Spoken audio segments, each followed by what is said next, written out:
Most bankers aren't ready to help you until after their third cup of coffee. But with Central National Bank's after-hours service, you don't have to wait for the bank lobby to open to get help. You can contact us from 6 to 8:30 in the morning or from 5 to 10 in the evening, and we'll connect you to a real, live, local person who can answer questions and fix problems 7 days a week. Bank different. Bank Central. Central National Bank. Member FDIC. This is a Rogue Media Network podcast.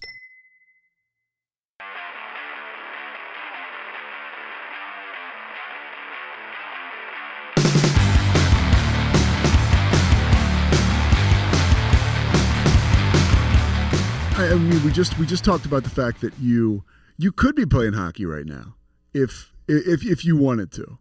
How old are you, for people that don't know? Yeah, I'm 31 years old. Like, I still got quite the life left ahead of me, but yeah, 31. 31, and you're sober over a year, right? Like literally just celebrated your anniversary, right?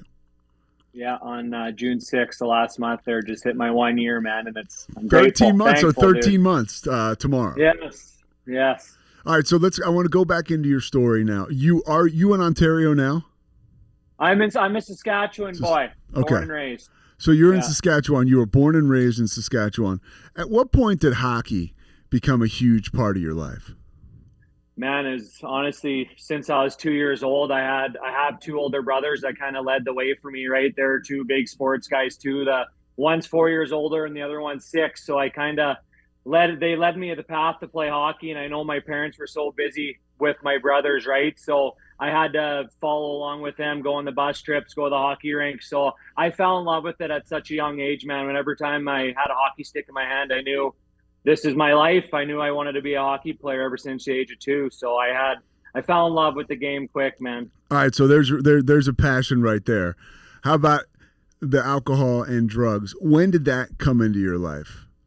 Yeah, so that's a good question, Pete. So it was right when I moved away at 15 years old. I had to go pursue a hockey dream to go play some midget AAA.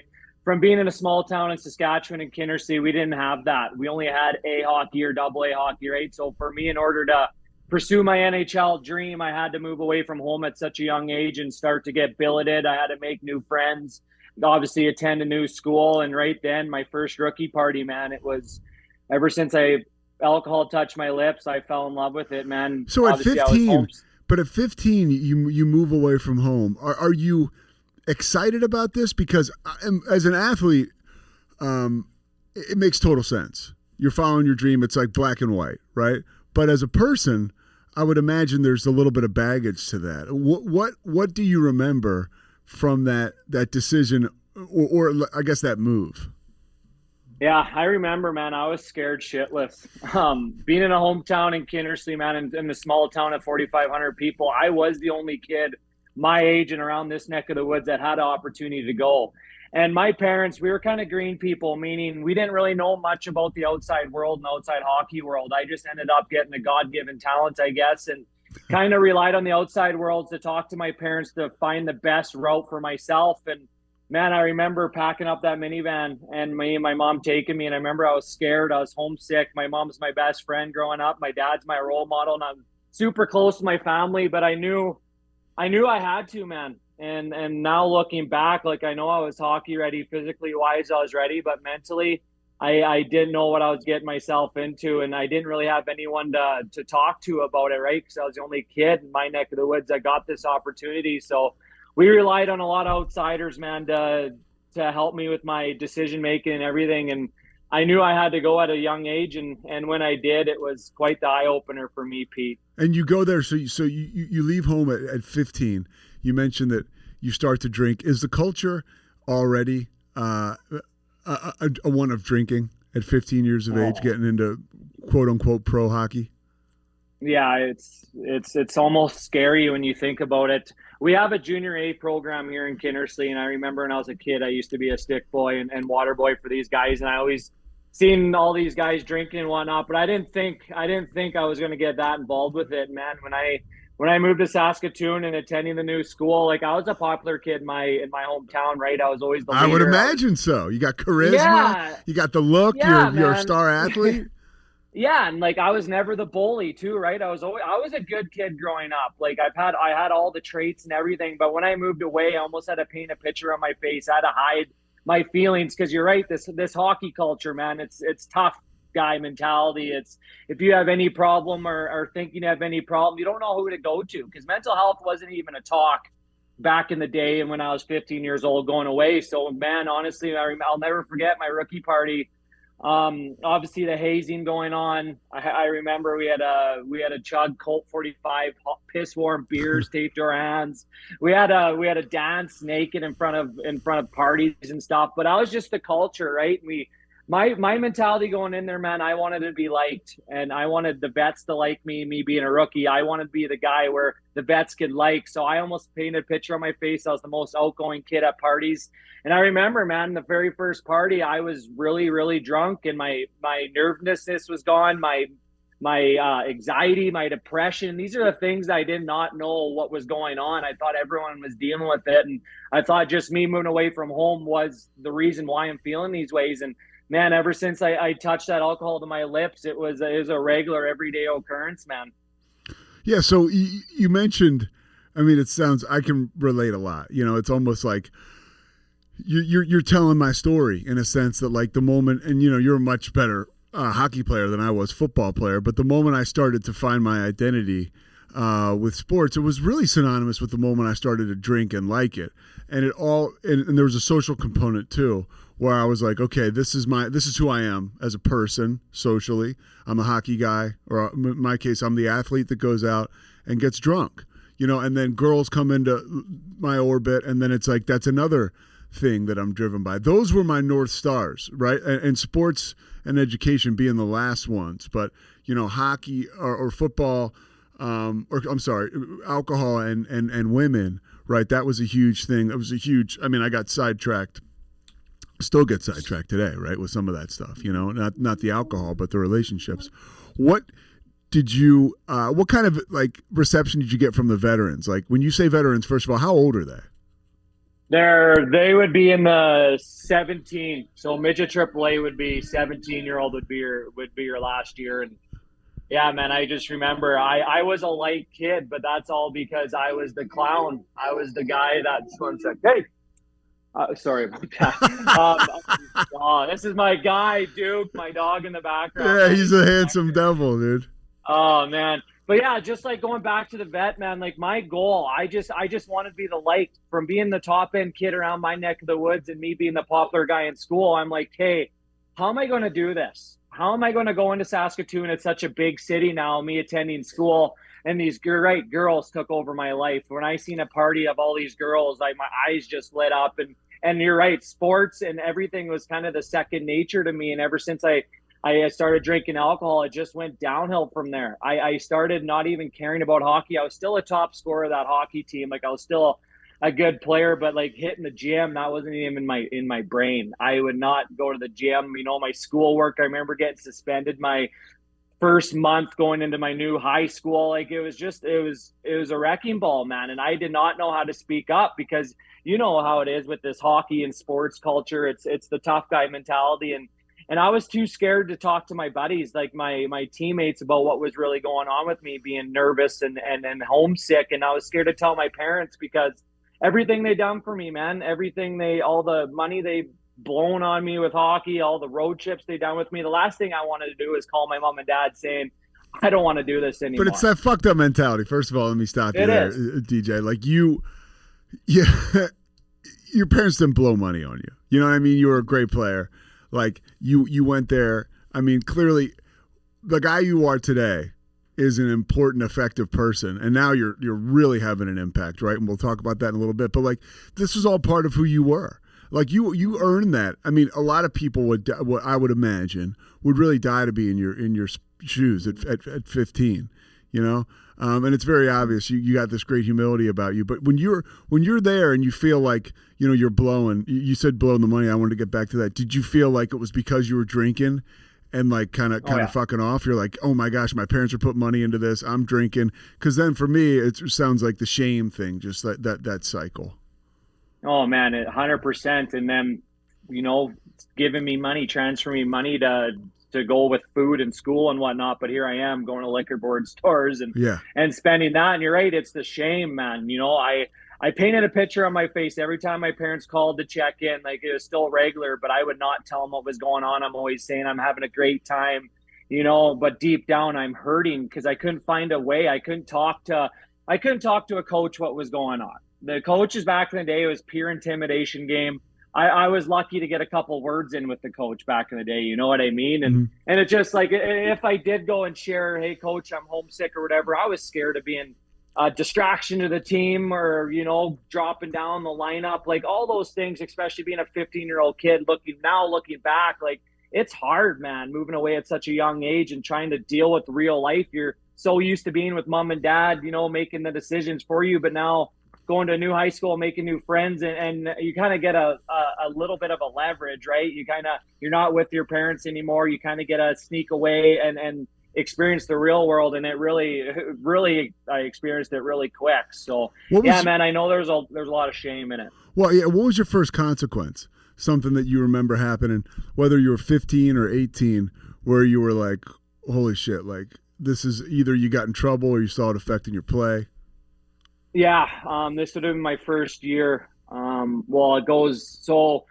We had a rookie party and the vets shaved my head, but like halfway, and they shaved like a smiley face in the back of my head. Right. And I remember showing up, it was a Catholic school. I remember showing up the next day, still drunk, and me being an idiot to the whole school, like me being because I was a class clown. Right. And I'll never forget, I got suspended that day from school.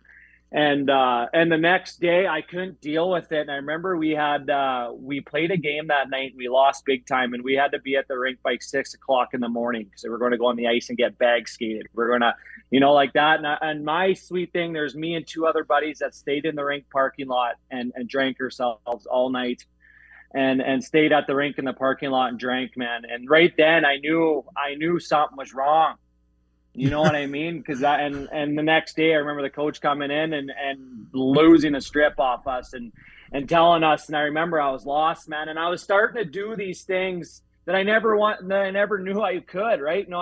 Hockey was life for me, and now I'm skipping and all this stuff. Like, I'm getting suspended from school. Like, it was a tough going for me at a young age, I always say, like, there are doors that I went through an addiction that I could never go back through without getting sober, right? Because I'd pass through these doors and, you know, hanging over the door before I went through was just a shitload of shame. And then I would get on the other side of that shame, and now I'm living with it. And I'm operating in this world where I'm not feeling good about myself. I have no self-esteem, so the cycle continues. What else happened as far as like your play on the ice? Did you continue to play well? Did you live up to your reputation? Was it worthwhile for you to play pro? You know, I did. I was just a natural born gifted guy. And I remember after my first year, now this is the WHL, the Western Hockey League draft. And that's a pretty big deal for us Western boys. Obviously the best kids in Western Canada get drafted. And I'll never forget. So after the first year, I went back to my hometown and finished off the school year, and I was smoking cigarettes. I remember I was smoking weed. I was drinking beers in my 10 to 15-minute breaks at schools. I was just so scared about the outside world. What are they thinking about DJ? Now that I'm home, I have so many kids looking up to me, right? And me being in that headspace I was, and coming back home, I was lost, Pete. And I'll never forget, I was sitting in math class, and it was the draft day. And I knew about the draft, but I didn't really know too much knowledge about it. And I'll never forget, I was sitting in math class, and I got a intercom, DJ McGrath, come down to the office. And I'll never forget, I walk down the office, and every single school teacher was giving me a standing ovation. And I'm like, well, what's going on? And congratulations, DJ, you got drafted, third round, 66th overall. That's a huge deal. Silver Tips. It is, man. It is. It's looking back, I wish I would have took it different, but man, I was scared shitless. I'll never forget. I was hiding it. No, thank you to everyone. I remember going home and giving my mom and dad a big hug, and we looked on the map, and Everett, Washington from my hometown is a 22-hour drive. Really? And I remember just sitting there like, fuck, how am I supposed to do this? Like, how am I supposed to do this? I'm already homesick, 2 hours away from home. I'm drinking every day. smoking weed, smoking cigarettes, hiding everything from and so everyone, you're feeling like a stress. I would almost say like you're pretty evolved emotionally, because some people wouldn't even at a young age like that, they would just be like, okay, this is what comes with it. I drink, whatever. But you were the light bulb was on, and you were kind of like, fuck, how am I going to keep this charade up even further away from home? I'm going to need this stuff more. Is that what you were thinking? Dude, and you're 16, 17? 17, yeah. I was 17 years old because I didn't make it that year. I had to go back and play in Saskatoon, but I went back the next year.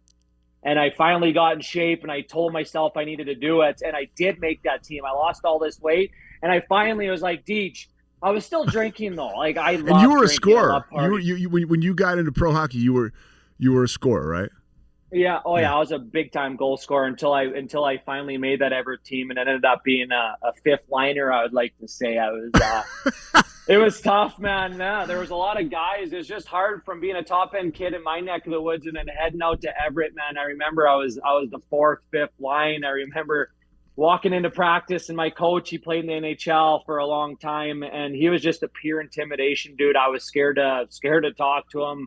And this is a 17-year-old kid living 22 hours away from home and playing that intimidation card on me, right? It was tough, man. I started getting back into drinking. I know I got better when I went down to Everett. I'm like, hey, DJ, I got to do something for myself. You know, not many kids get to play in the Western Hockey League like you do. And first month I was there, I had to go to a different high school again. It was scary, especially going in the States. And then me not playing, me being healthy scratch the first half of the year. I ended up picking up the bottle again, smoking weed again every single day, Pete, and I turned into a big alcoholic, and I only lasted a couple of years there because my headspace, my depression, anxiety, and that. And I remember there was a mental health guy. This is a big story, Pete. There's a mental health guy on our team when I was in the Western Hockey League, and we had to go down to the hotel room and meet this individual once a month and talk about her feelings. I couldn't do it, man. This guy had zero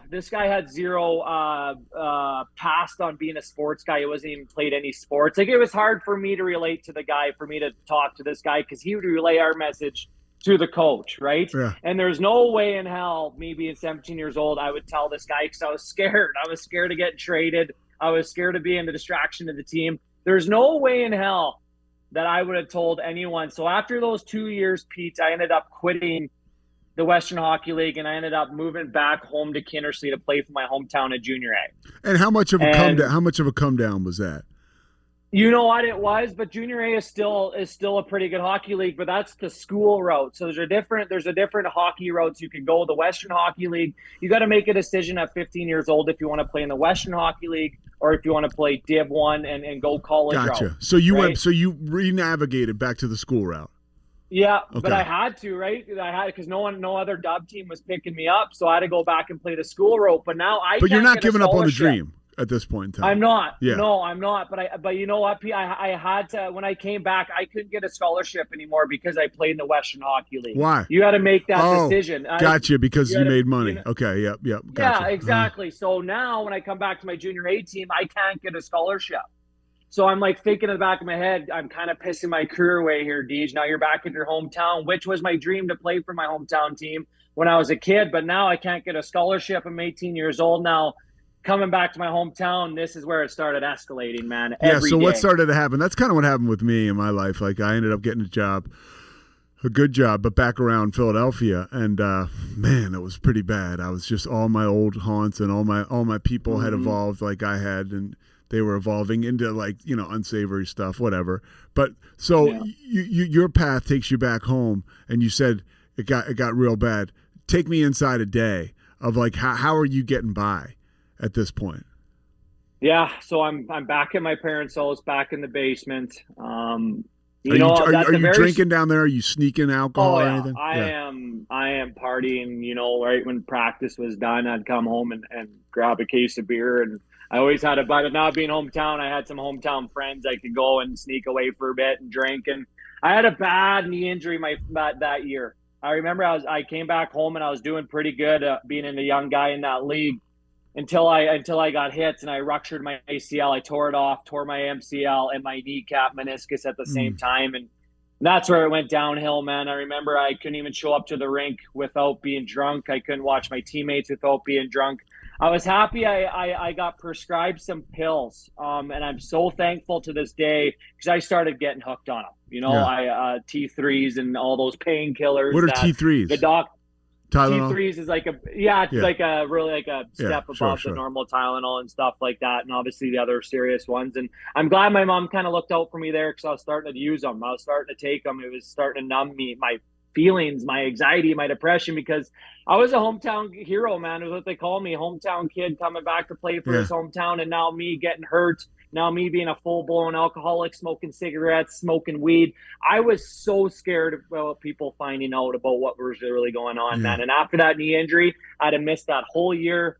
I'll never forget. I got sent to the Edmonton Oilers training staff. I thought it was pretty cool. The Edmonton Oilers reached out to my coach.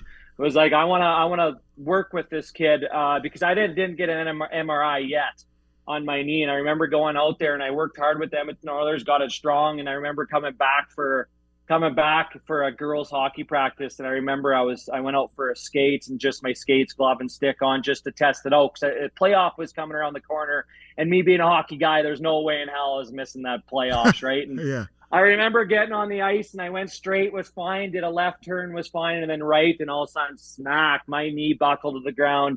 Found out I tore my meniscus and everything, and right there, man, it was hell. So does that set you off in a whole nother direction as far as substance, alcohol, and drugs are concerned? Because I know you, like me, a big cocaine guy. Like when did that, when did that collision take place?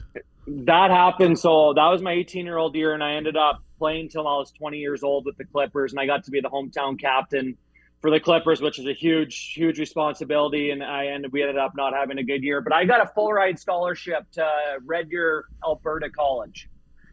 So this is when I got introduced to cocaine. Okay. I after my 20-year-old year, Pete, I got a full ride scholarship. I had 5 free years. Because you can play in Canada. You can get a scholarship to play in Canada, right? Like in Alberta, like a university. So that's what happened, right? Yeah, exactly. Okay. So now I'm going to college, and now this is the first time where I'm going to school, I'm playing hockey, and I'm living on my own. I got no more billets anymore. So this is a big responsibility. I remember heading out there. I was like, hey, Deej, this is another fresh start for you. And I remember heading out there. The first couple of weeks were good until I found a bar. Yeah. And every day, I just couldn't get out of it, my feelings and everything. And I ended up, after the first year, I ended up staying out there. I worked for the city of Red Deer that summer. And that was the first time my buddy that wasn't on the hockey team came over, and we were drinking after work or whatever, pulls out a bag of cocaine, threw it on the table, man. And I remember I was scared, but I said, what? I'm already a full-blown alcoholic. I'm pissing my career away. What's cocaine? I remember the first line I did, man, it was heaven. It was the best thing that happened to me, to be completely honest, man. All my feelings, everything was numb. And that led me to a 10-year straight cocaine every day after I did that first line of cocaine. Any addiction in your family? No. I know there's some alcohol blood running the family back in the tree there, but nothing to do with drugs, man. It was all me. You start to do the coke, and how prominent is that in your 24-hour-a-day life? It got terrible. It was bad. I relied on it so much. I only lasted another year in Red Deer and ended up quitting after that. Because you take it all before day. You practice or play, or?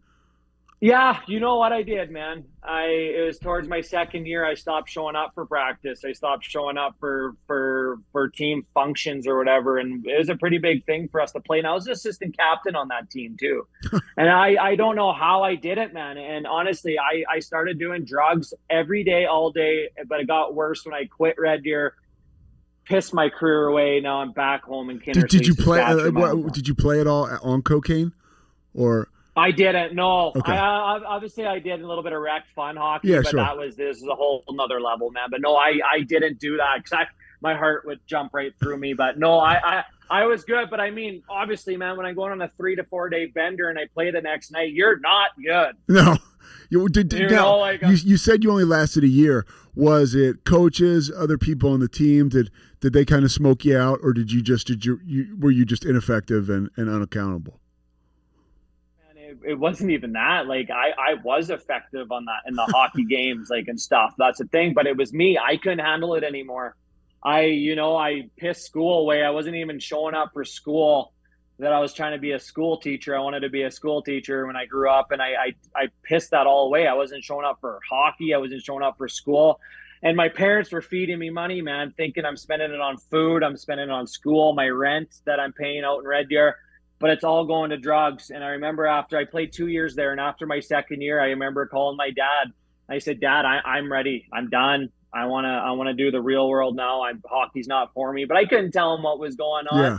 I couldn't tell my dad sniff, man, because he's my role model, and I was just scared of what they were going to say.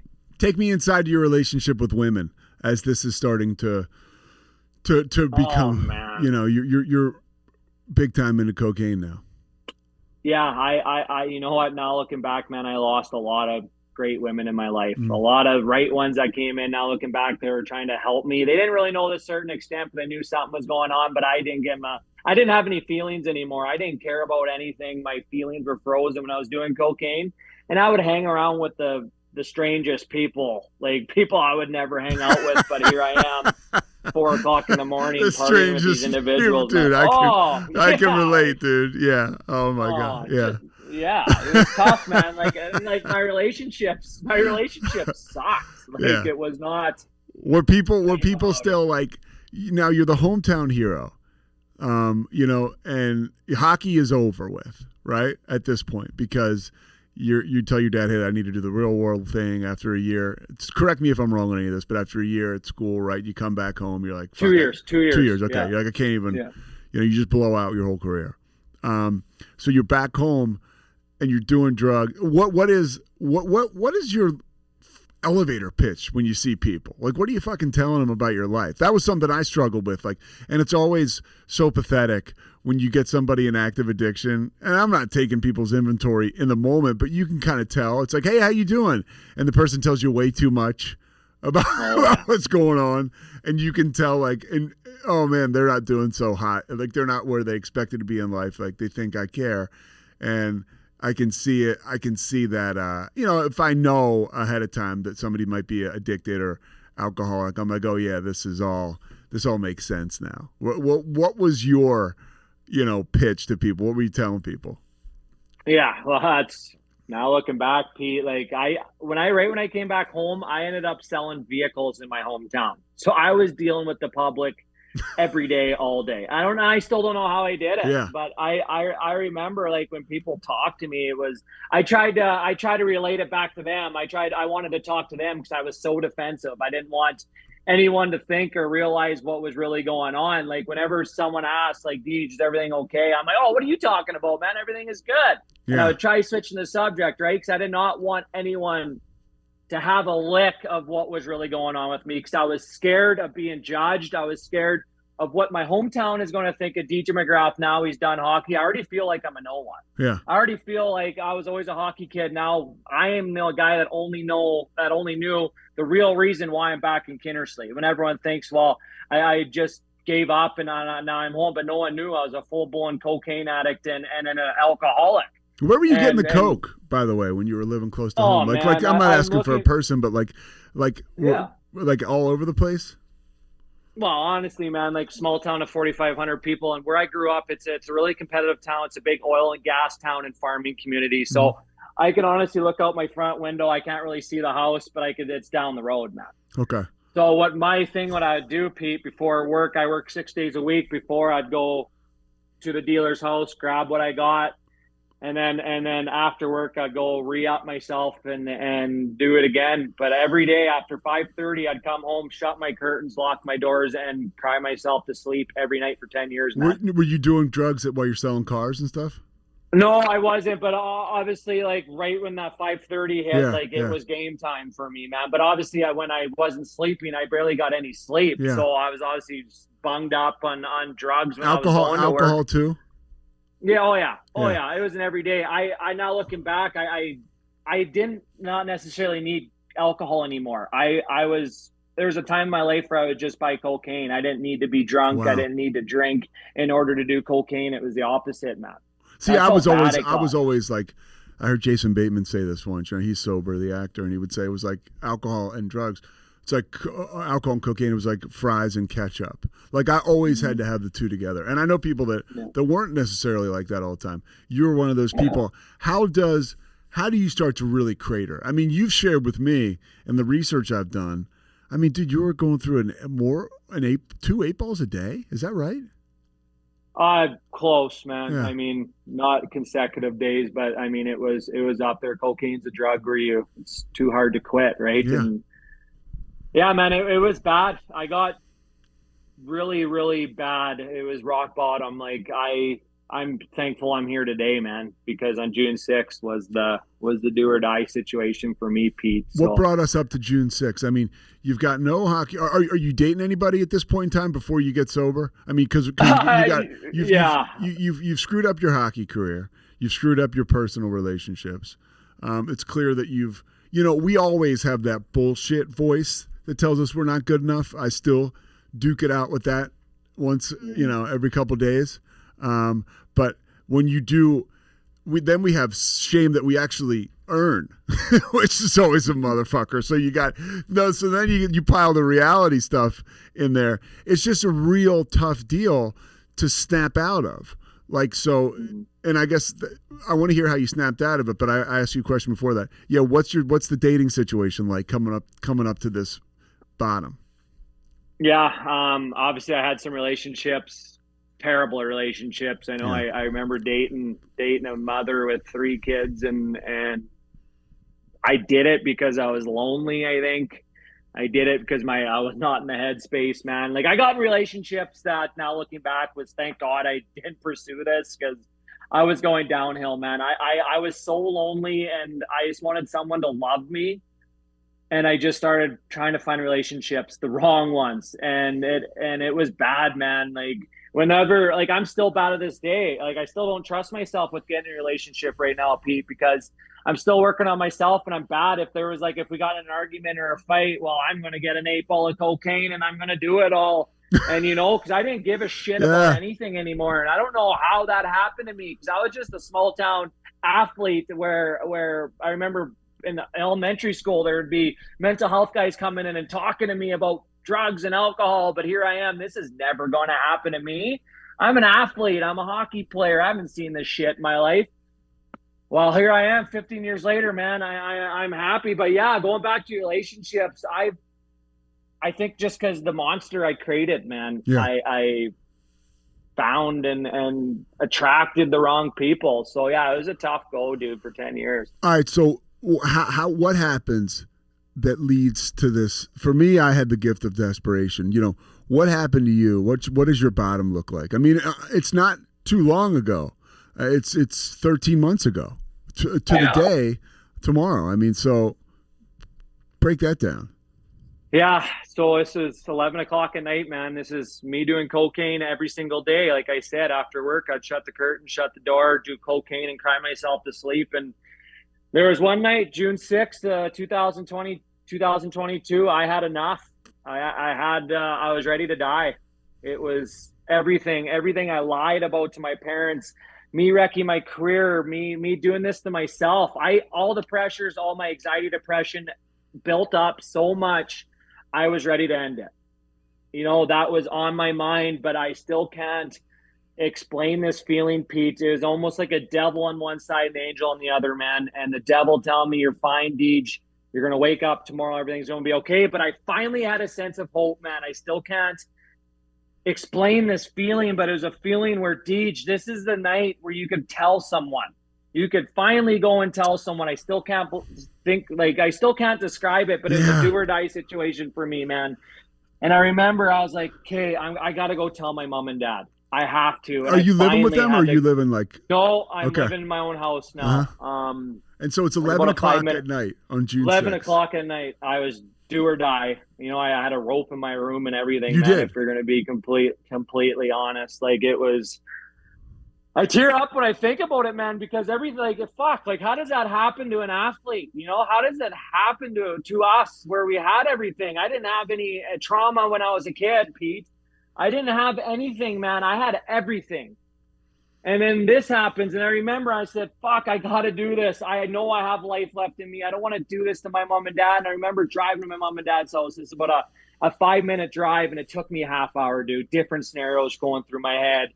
I don't want to let my mom and dad down. Everything they've done for me, man, I did not want to let them down. I finally pulled up to that house, man, and remember walking up the stairs, opening up that front door, and my mom's standing across the room, and I start bawling. It was like a sense of release. It's like everything that I've been holding in for 10 years, finally it's coming out of me. And I remember my dad walking up the stairs. This guy's my role model, man. This guy is my guy. And he came upstairs. I bawled even more. And the first words that came out of my mouth was, I'm dancing with the devil. No. And yeah, man, that was the only thing that came out of my mouth was I'm dancing with the devil. And the best thing my mom and dad did for me is let me talk. They did not interrupt me with everything. I laid out everything on that table, dude. Everything from 16 years old right to 29 years old. Now, let me ask you, I got to stop you. Did they have any idea? They did. They had a little bit of idea, but not to that certain extent. Yeah. Because I stopped going to family functions. I have 2 nephews I'm supposed to be with, and I'm not. I'm so distancing myself. 4 of the best friends I've lost. I didn't show up to the hockey rink, man. I'm supposed to be playing hockey with my buddies playing senior. I left the game for 3 years. I did not go to the hockey rink. So they obviously knew what was going on, but 3 words that saved my life, Pete. And I still, best thing ever. My mom gave me the biggest hug after, man, said she was proud of me. What did you say? What were those 3 words? That's what she said to me, was she was proud of me. That's what saved my life. Because after I told everything, after I laid out absolutely everything on that table, I didn't know what their reaction was. I you know how scary it is, the process you got to do after. My mom gave me a big hug and said she was proud of me, man. And right then it was just like, wow, like I did it finally. I finally did. And I just felt like lighter. I felt like a new man. And she asked what I wanted to do, and I said, I didn't really know much about AA or counseling or whatever, but I said, you know what, I got something to prove to myself. You know, everything I've done to myself, I shipped myself and my dog to the lake for 2 weeks, and worst 2 weeks of my life. Best Did you just like detox out there? I detoxed out there, man. By yourself? By myself, and I. Did anybody come check on you to fucking make sure you were alive? No, I made sure I text my mom every day, but I didn't want anyone near me. I was shitting it. Like, it was terrible, man. My thought, it was yeah, terrible. I mean, dude, I get it. I mean, like, you know, that's why when you check into rehab, and this is, I mean, look, man, I would never promote that because you always want medical aid around, and but I totally get what you did. I mean, like, I kind of love it, to be honest with you. Like, when you go to detox somewhere, like, it's fucking scary. Like, there's a reason there's round the clock, like, people are checking on you and stuff because it gets that ugly. And you look, man, I love, you're hardcore. That's hardcore. You went out there. It kind of is who you are, which is something that is to respect and also to admire and love. I want to go back a little bit when you talked about, because I know you probably know this, or you were talking about, how did I get here? I had everything, and in my experience with that is like, and if there's somebody out here listening, right, thinking about this, like, there's nothing wrong with you. Like, how you got like that is like, you're fucking different. Like, the way you describe doing that first line of coke, I relate to it. Lucky for us that fucking 95% of the country cannot. Or I don't know the exact number, but that is a specific, for me, I always believe it was a predisposition because my family, I just look at my whole family on my dad's side. But like, and I didn't realize this till I was out of the woods, right? Till I realized you don't know what you don't know, but like there's nothing wrong with you. You have a fucking disease that when you put that shit in your body, you are going to react differently than 95, like I said, or whatever percent of humanity. Like, so there's nothing wrong. Like, you know what I mean? And there's a way out. And it's like, and you're talking about that now. You sharing your experience and the way you do it with other kids, with kids and with other men, young men, and like going into schools and talking to young athletes and going to hockey teams, like that is the way out, like what you're doing. So after I just wanted to say that because it's like such a trip. What you're doing is so special. After you go to detox for 2 weeks, what do you do? What happens then? You know, what are we doing on June 20th? Yeah, it was scary, Pete. I remember after those 2 weeks, I was ready to come home, and I was I was so scared to spill the beans to everyone, man. I was so scared of what everyone was going to think of me. I was so scared, man. Like, oh my God, now DJ's a hockey player. Now he's a drug addict and then an alcoholic. Like, that was a very hard thing for me. And I remember I went back to work. Kept doing my thing. I started telling some buddies what was really going on. And I remember I had a good conversation with a buddy. It's about 3 months in, and he's like, Deej, man, there's so many people out there that are struggling. There's so many athletes right now that are struggling right now. And I knew that. And I just knew there was something I could do with my story, because I thought I was the only one going through this, Pete. You probably did too when you were going through your thing. Like, I didn't think anyone could relate to me. And I was like, you know what? I'm going to create a Facebook, I'm going to create an Instagram, and I'm going to create a TikTok. And I remember it was one of the scariest things, get my face out there. But I did one TikTok video, Instagram, and Facebook, and said my story, just a little quick. How long were you sober when you did that first TikTok? Yeah. Oh, yeah. It was about 3 months in, man. Okay. Obviously, I was still battling. I was still, like, it's tough, man, trying to do everything on my own. And now I had a support system like my mom and dad. Mm-hmm. But I didn't know the sober community, like meeting yourself and people out there until I stepped out of my comfort zone, until I did that. And to tell you the truth, Pete, to this day, this is what is saving my life. Mm-hmm. Was when I finally was vulnerable and had the courage to share my story. And when I did that 3 months later, this is what saves my life, is for me being vulnerable on camera and sharing my story. So I agree. That saved my life. That saved my life, man. And for me, look, it's not for everybody, but I was pretty much the same way. And maybe we are the same like this. Like I had hit such a bottom, and I was so destroyed that everybody knew what was wrong with me. Right. Like, I was beaten down so much that my only way out was to be like, yeah, you guys were right. I was so far gone on this stuff. I blew my whole life up. But look, here's what I'm doing now, and here's what I'm going to do. And I'm going to tell everybody about it. You know, and I don't know that I didn't really ask for much advice on that. You know, like I have a podcast now. 11 years ago, I mean, obviously, right? But 11 years ago when I first got sober, I had a podcast. I was probably 9 months sober when I started it, you know, which was against my better judgment or against the judgment of others, whatever. And you know what? You need all that advice if you're hanging around the right people. You always end up hearing the right things, you know, and you have the ability to process it if you're in, like I like to think, if you're in a good spiritual place, like you seek counsel with people, and then you settle down and you make a decision. You know, I guess I'm saying all that, and I'm kind of blabbering, but I love the theory of, and it's weird too, dude, because I don't know that I would run around telling everybody to do what you did, to do what I did, but clearly it's working for you, and clearly it's working for me. There's an accountability, and there's, you know, you don't want to be ashamed. And that's what I said earlier. You have nothing to be ashamed of. So what are you doing today? Because you're doing so much stuff, dude. Like over the course of the past 9 months, how has this, you know, you helping people, talking about what you're doing, how has that taken flight? Yeah, man, and you said everything on the dot there. It's crazy. Ever since I shared that first story, it's schools calling me. You know, I've been sharing my story all around Canada pretty much, and staying on top. I want to be the mental health guy for these hockey leagues down in Saskatchewan, and I'm working on that right now. And I just get a lot of messages every day with athletes about what's really going on with them. So I'm just trying to help, because it's crucial, man.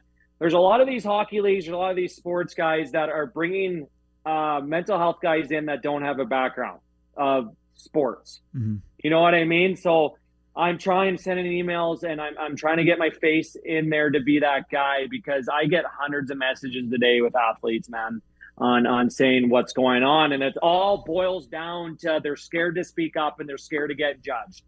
And the best thing I did was spoke up, and it's crazy. Like I said before, how much support and how big this sober world is, man. I never thought I would ever be on here with Pete Sousa right now talking about my story, but it's all boils down to being vulnerable. And I'm telling these guys, all it could take is that one conversation.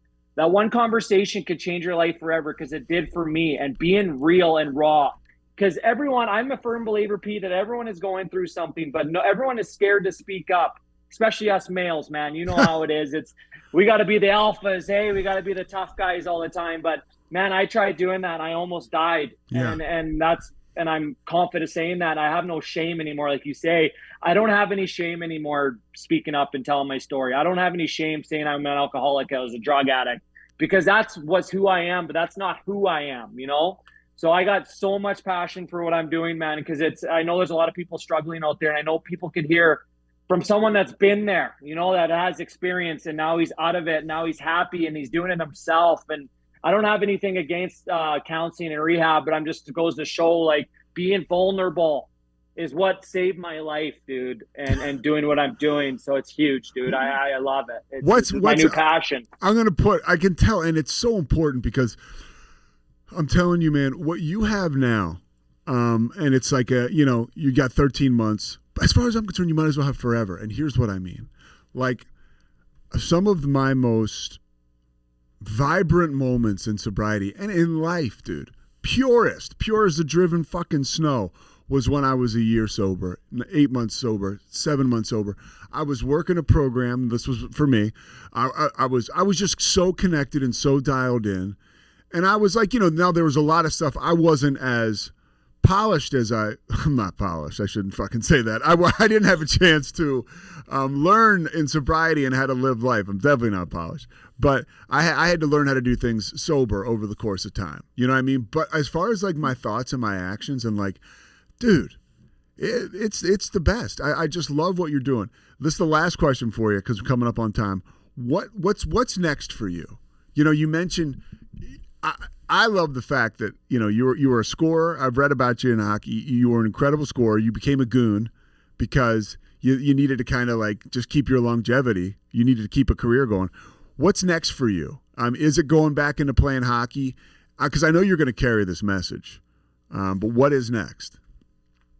Yeah, that's huge, man. And I did play hockey for senior for the first time last year, and that was a big accomplishment for myself. But I'm more in the coaching aspect of things now, Pete. If I was being honest, I don't know if I'm ready to get back and playing that competitive hockey, and I'm over it. I'm over if I'm going to be in the lineup the next day, and that I'm just over that. But I'm here for the kids, and I want to be the guy that they can come to and talk about their problems. I want to travel. I want to go share my stories to as many kids as I can, because I know there's a lot of kids struggling out there and a lot of adults struggling. And I don't like talking too much about myself, but I mean, it's helping people right now. It's what I do with sharing, because I'm vulnerable on there, man. Whenever I have a bad day, I like to talk about it and share with people, because it's working solely. So I just want to do my part and give back to people and help out these kids and make sure they're being kids at the end of the day, man, because it's tough out there, dude, with the kids, especially with the post-virus and all that shit. And you know what I mean, man? So I'm just trying to do my part and trying to give back and trying to get in these hockey leagues and to do my part, Pete. So hey, it's good, man. I'm happy. I can tell. Where can people? Isn't that awesome? By the way, you radiate this happiness and this aura. I can only imagine it was a much different story on June 5th of 2022. Where can people find you? Yeah, so if you guys want to add me on Instagram, it's DJ McGrath, DJAY McGrath, MCGRATH. Hockey is my Facebook and my Instagram and my TikTok. So I'm on there all the time. I'll put this all in the show notes too. Awesome. Yeah, no, please follow me. If you guys have any questions, sports related or life related, I get back to everyone. I'm not one of those guys where I let my feed, let my messages boil up, but I try my best to get back to everyone, because I just care that much, man. I don't want anyone to go through what I did, because if I look back, Pete, and if I spoke up when I was 17, 18 years old, maybe some, but everything happens for a reason, man. I'm kind of blessed this happened to me because I wouldn't be where I am now, right? So all it could take is that one conversation. I'm trying to help these athletes be better. So yeah, it's good right now, man. DJ, you're the best, dude. DJ McGrath, I appreciate it, man. I mean, Pete, thanks, seriously, dude. Thanks so much for listening to the Payoff with Pete. Once again, I'm Pete Souza. And of course, we are part of the Rogue Media Network. All kinds of good podcasts you can find at roguemedianetwork.com. And of course, you can find this podcast and all those other ones wherever you get your podcasts, iTunes, Spotify, other spots like that.